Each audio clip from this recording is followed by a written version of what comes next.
আজও ছাড়তে পারিনি। হ্যাঁ, অপেক্ষার কথাই বলছি।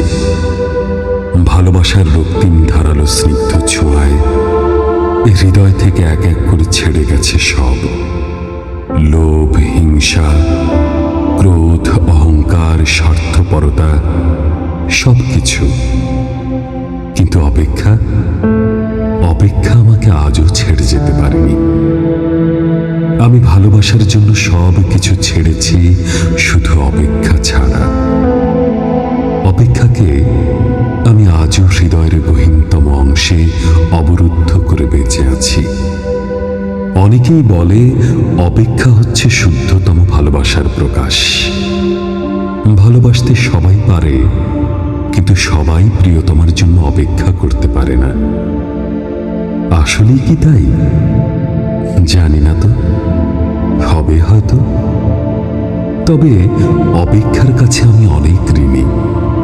প্রিয়তমার জন্য অপেক্ষা আমাকে পাখির মতো সহজ হতে শিখিয়েছে, শিশুর মতো অনাবিল হতে শিখিয়েছে, আকাশের মতো বিশাল হতে শিখিয়েছে, ফুলের মতো স্নিগ্ধ সুন্দর হতে শিখিয়েছে। অপেক্ষা আমাকে সাগরের নীল জলরাশির মতো গভীর হতে শিখিয়েছে, প্রকৃতির মতো স্বচ্ছ হতে শিখিয়েছে, সোনালী সন্ধ্যার মায়াবী মৌনতার মতো নিবিড় হতে শিখিয়েছে।